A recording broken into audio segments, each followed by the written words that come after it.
Alright, hi guys. Just doing the deck profile from top 8 Salamangreat in the regionals. They put on the Phantom Knightmare regionals. Um, Not much to say really because it's a kind of old deck that everybody already knows. So I'll just get right into it. So with the starters first, we have 3 Gazelle, switches any card in the deck.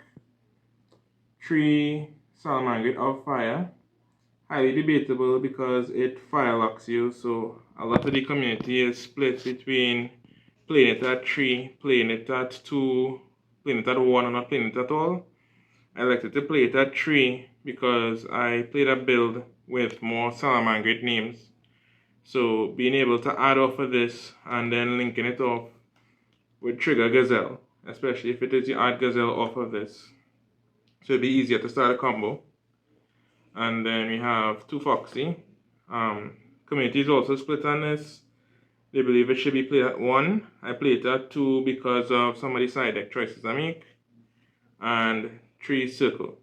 I did not play any mining for this format, seeing as we have a heavy droll format. I elected to add as little as possible in the main deck, so as to not play hard into droll. Moving on now to the extenders. We have 1 Jack Jaguar standard, 1 Mare standard, 1 Weasel standard, 1 Falco standard, and the rest extender 3 Spinny. I wouldn't make any changes with these. Spinny always come in clutch when making a Stalio plays.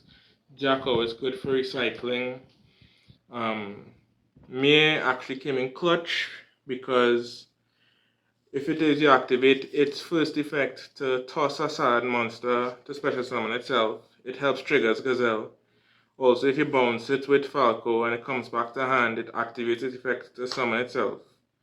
You could also search it with Circle in battle phase if your opponent clears your board, and that allows you to special summon him in defense.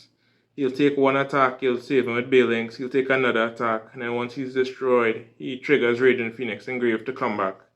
And most of the time he's come back as a 3600 attack point monster, and your opponent just can't cross him.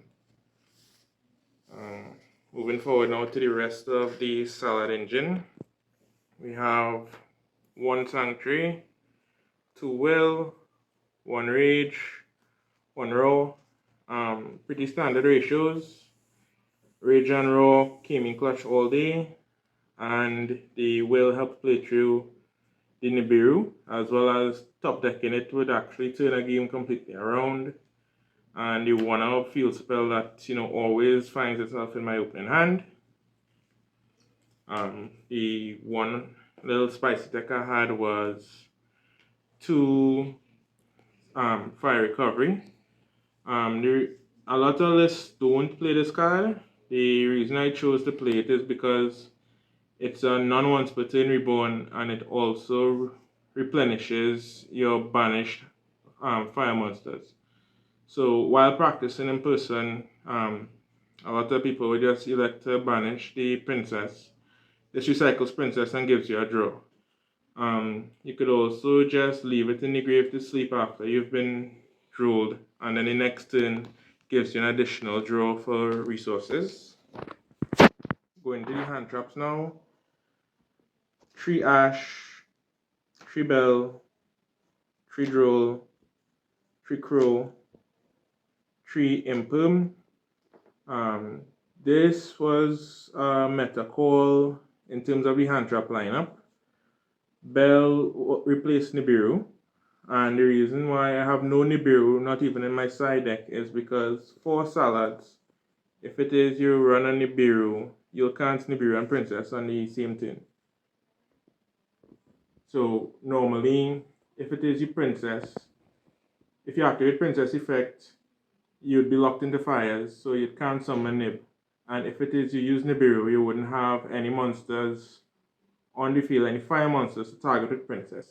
So I elected to drop it all together because a lot of times during testing it ended up being a dead card in my hand. Going on to the extra deck now. Have one Stalio. Wouldn't really adjust this number, accustomed to playing 2, but it was easy enough to recycle on the day. So only playing 1 didn't give me any problems. 3 Balinks. This was good for a grind game to recycle extra deck monsters with Jack. Contemplating dropping it to 2 to make space for the text going forward.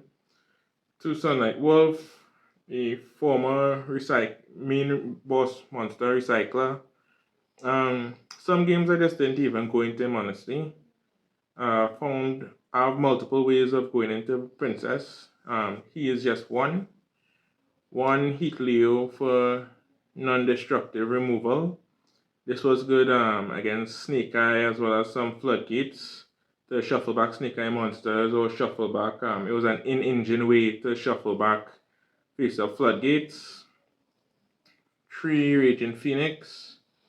I definitely like playing 3 more than 2. A lot of the times with Princess, I would end up with 1 on the field, and then next turn for follow-up, I just relink it to search and go plus. Standard for the format, 1 Heater.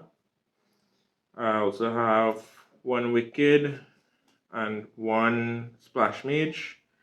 The Cyber's Wicked is just an option, as well as Heater and Sunlight Wolf to go into Promethean Princess. So these 3 monsters are all paths to go into Promethean Princess, which really was the MVP of the day. Splash Mage is also another option to link climb. The only problem is that she locks you into Cybers, and Princess is a fiend. So she's there for Heat Soul, which also came in clutch in terms of drawing into hand traps. Okay, moving on to the side deck.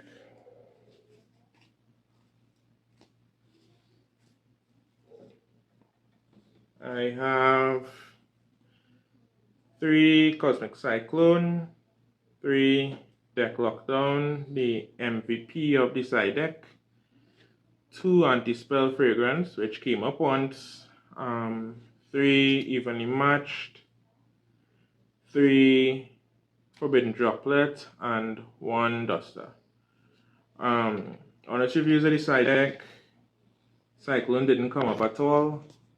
I faced 1 Snake Eyes, that was Sanjay Manu. Big up Manu for coming second in the regionals. I didn't really see it or get the opportunity to play it where it would have impacted the match much. This card did give him a bit of a scare. Unfortunately, I bricked with this. Otherwise, probably that game would have been a little bit different, but it is what it is. Overall, I would not really change that much about the deck. The way Salamangreat is meant to, play its best in my opinion right now is as a toolbox.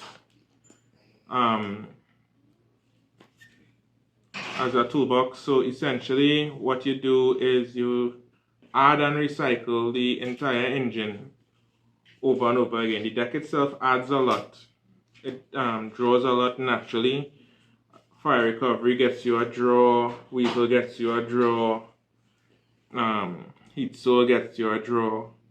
So it's easy to draw into a non-engine, which is essentially what the deck survives off of.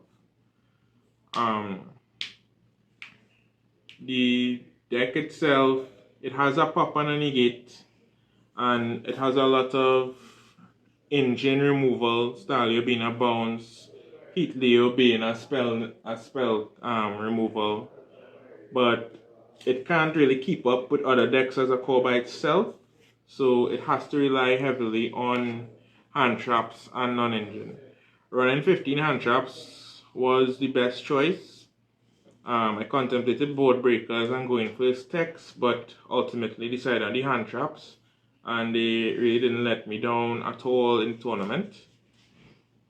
Shout out, I'd like to shout out Mark, of course, and MVE. a phenomenal tournament. The first tournament that I actually topped the regional for. I'd also like to shout out Team MVE and Team LM for always practicing, always theorying. I have to give some special shout outs to Jacob Jules. He was probably one of the people who theoried the most with me, tested online the most. Then there was Harry, who tested in person with me, Brandon, who was always up for discussion, Scott, who tested in person with me. Also, big up Ryan Keynes.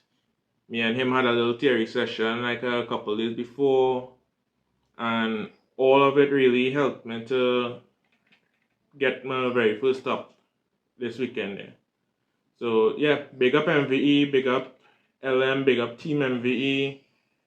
Was really a phenomenal tournament. I really enjoyed myself, and I was happy to be able to get my first stop with my favorite deck, even if it is an old deck.